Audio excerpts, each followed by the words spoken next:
Integration 1 upon under route A minus plus A square.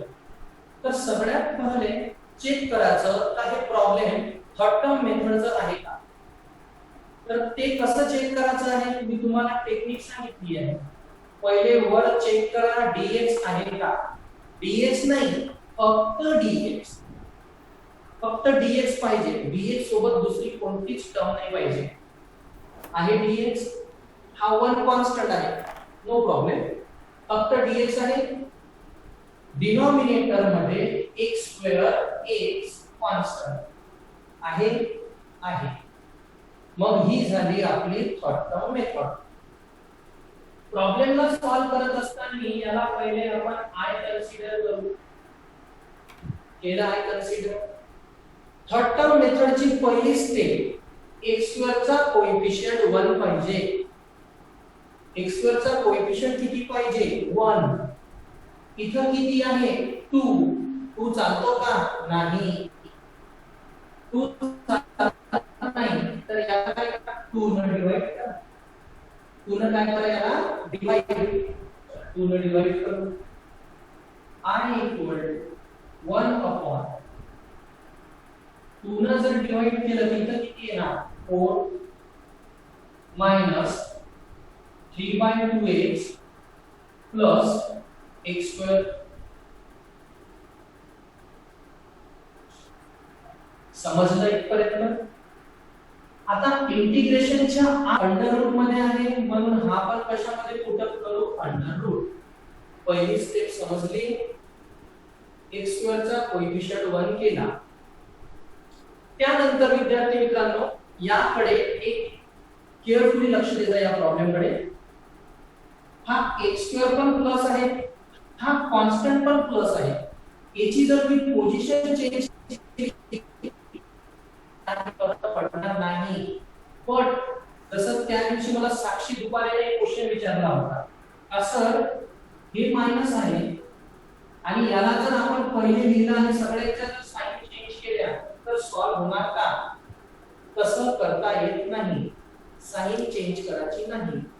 पण दोन्ही जर प्लस असेल तर फक्त त्याला काय करायचं आहे इंटरचेंज. ते करता येते. मी जे बोलत आहो लक्ष द्या. मायनस असेल तर प्लस साइन चेंज नाही करायची. पण दोन्हीही प्लस आहे तर त्याला फक्त काय करू आपण इंटरचेंज. हे तिथे इंटरनेटवर क्लिक करायला लागते. काय ना पहिले x स्क्वेअर हे स्टेप थोडं काळजीपूर्वक लक्ष द्या.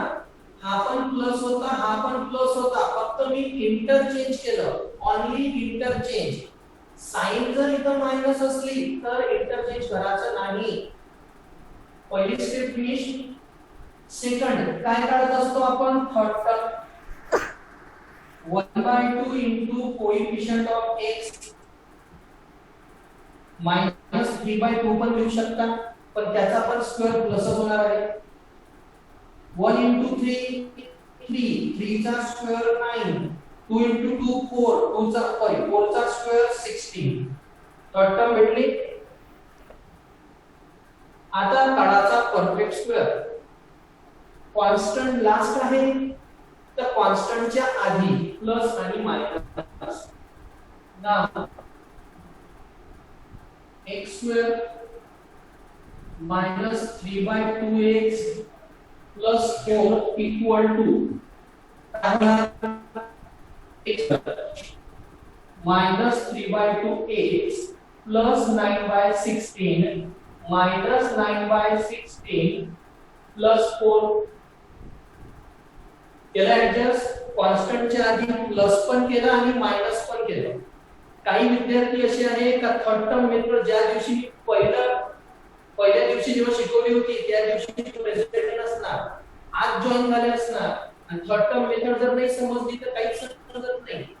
म्हणून थर्ड टर्म मेथडचा पण जो पण व्हिडिओ तुम्ही पहिले जो व्हिडिओ सेव्ह करून ठेवला असणार किंवा रेकॉर्ड केला असणार तो व्हिडिओ तुम्हाला अपलोड केला जाईल. व्हिडिओ पूर्ण बघा तेव्हाच तुम्हाला इंटिग्रेशन चॅप्टर पूर्ण येणार. अदरवाइज येणार नाही. मग आपण पहिल्या किती टर्म घेत असतो 3, नंतर किती घेतो 2. कसं सॉल्व करतो याला x स्क्वेअर चा square root x, middle term ची साइन घेतो, मायनस आहे तर मायनस, x स्क्वेअर चा square root x, middle term ची साइन घेतो, तर 9/16 चा काय होणार 3/4 याचा लेंथ असतो होल स्क्वेअर. मग याला सॉल्व करू. -9/16 + 4, पहिले मायनस साइन लिहायची नाही, पूर्ण दोन टर्म लिहायच्या. -9/16 + 4 सॉल्व करा. -9 * 1 -9 प्लस 64 अपॉन किती येणार 16.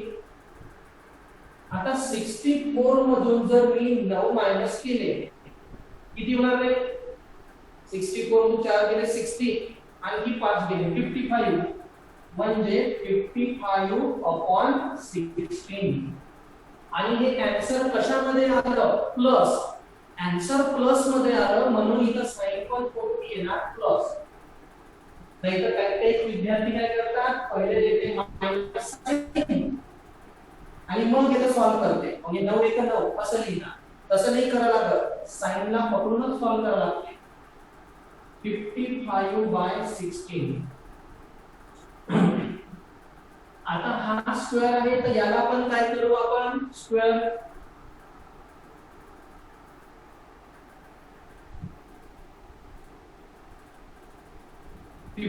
कोणाचा स्क्वेअर येणार कोणाचाच येत नाही, √55. 16 कोणाचा येते 4 चा. ओके, ही व्हॅल्यू सॉल्व केली आपण. त्यानंतर hence I equal to 1/√2 integration dx upon √ as is. आता x² - 3/2x plus so x minus 3/4 चा स्क्वेअर प्लस √55/4 चा.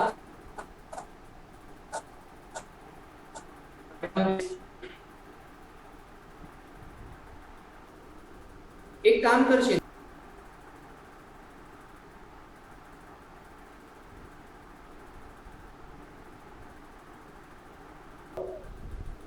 आता विद्यार्थी मित्रांनो, ही व्हॅल्यू तर आपण इथे लिहिली. आता मला वाटत नाही का मी तुम्हाला याच्या आधी हा फॉर्म्युला लिहून दिला आहे म्हणून. सिंपल आहे, या टाइपचे दोन फॉर्म्युले आहेत. म्हटलं जेव्हा काम पडणार तेव्हा लिहून देतो. तो फॉर्म्युले कोणते ते लक्ष dx upon √x² plus a² जर असला तर log of mod of x plus √x² plus a² plus c. आणि इथे जर मायनस साइन असली तर फक्त साइन चेंज होणार. x² minus a² log of mod of x minus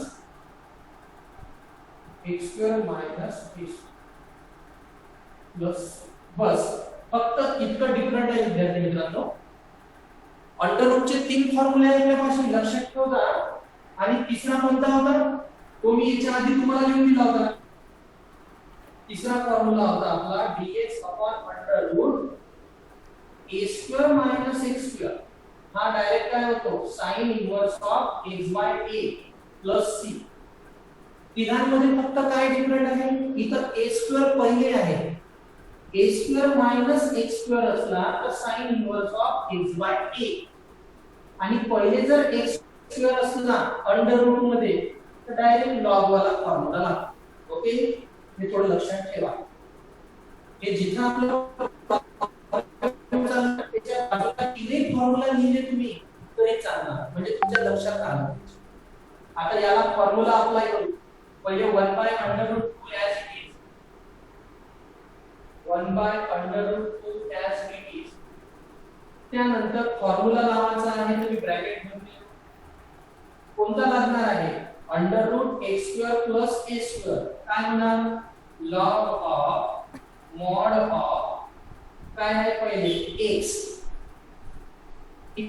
म्हणजे x मायनस 3/4 लिहा x मायनस 3/4 फॉर्म्युला लावायचा हा फक्त व्हॅल्यू चेक करायच्या इथे x आहे इथे x च्या ठिकाणी काय आहे x मायनस 3/4 इथे a आहे इथे a च्या ठिकाणी काय आहे अंडर रूट 55/4 जी व्हॅल्यू असते ना ती फक्त पुट अप करायची log of mod of x plus under root x square plus x square as it is used upon x plus 3 by x minus 3/4 चा square plus under root 55 upon 4 चा square mod complete plus c इतकंही लिहिलं विद्यार्थी मित्रांनो तरी चालते हे last step लिहा आणि हे तीन फॉर्म्युले बाजूला लिहून घ्या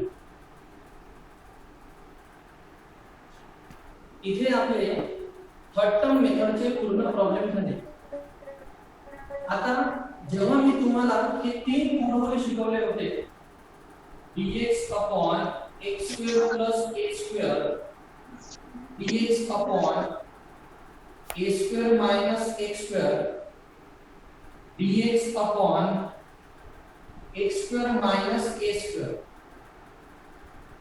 हे ज्यावेळेस मी तुम्हाला तीन फॉर्म्युले टीच केले होते तेव्हा या फॉर्म्युल्यांवर बेसिस आपण प्रॉब्लेम घेतले होते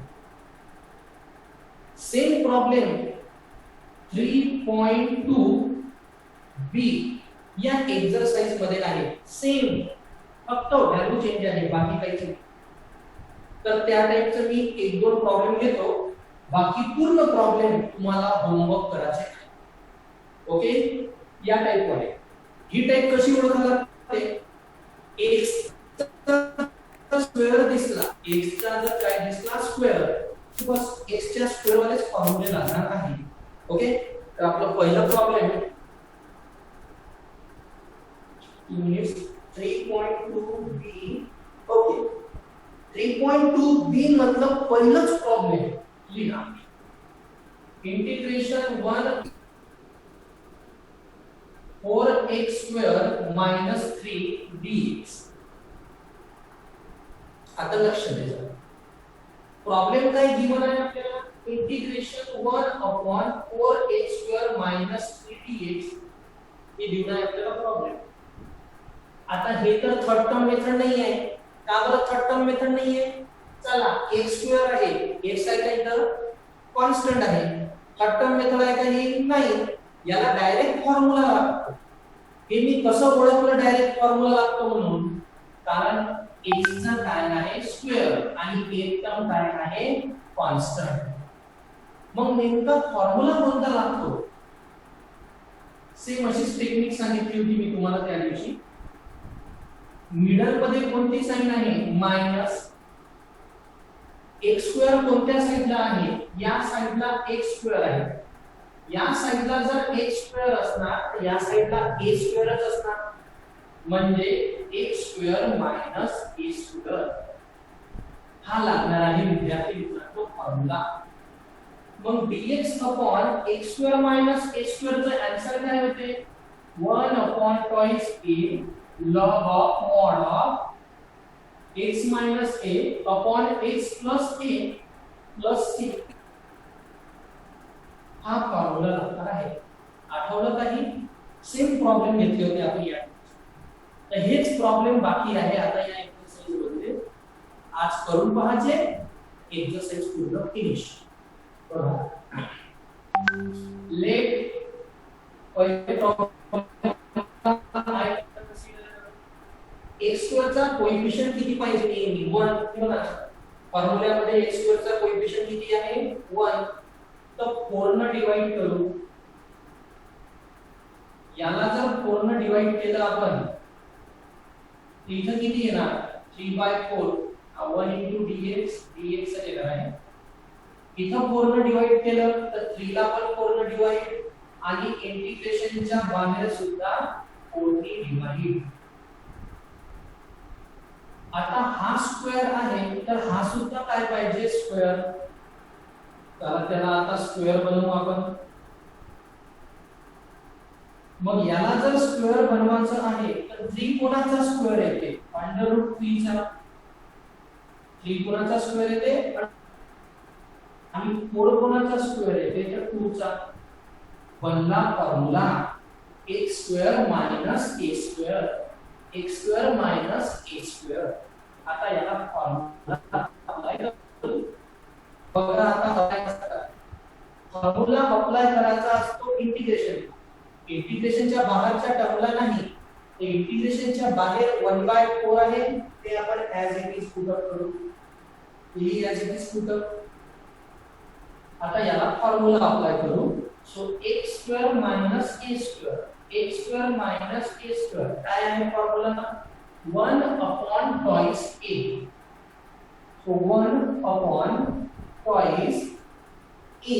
a म्हणजे किती आहे √3 by 2. 1 upon twice a. a म्हणजे √3 by 2. log of mod of x minus a. x म्हणजे x च आहे. x minus a म्हणजे √3 by 2 upon x plus a. √3 by 2 plus c. 2 get cancel. 2 cancel करा. काय राहिलं आपला i equal to 1 upon 4 into √3. 4 √3. 4 into √3. 4 √3. log of mod of जे काही काही एक्स्ट्रा टॅलेंटेड स्टुडंट असतात ना ते या 2 ला आणि या 2 ला कॅन्सल करतात. हे कॅन्सल नाही होत कारण हा 2 फक्त एकाच टर्मला डिवाइड आहे. दोन्ही टर्मला डिवाइड आहे का नाही. जेव्हा दोन टर्मला डिवाइड होणार तेव्हा कॅन्सल होणार. आणि इथं एक इच्या अपॉन मध्ये काय आहे फक्त 1.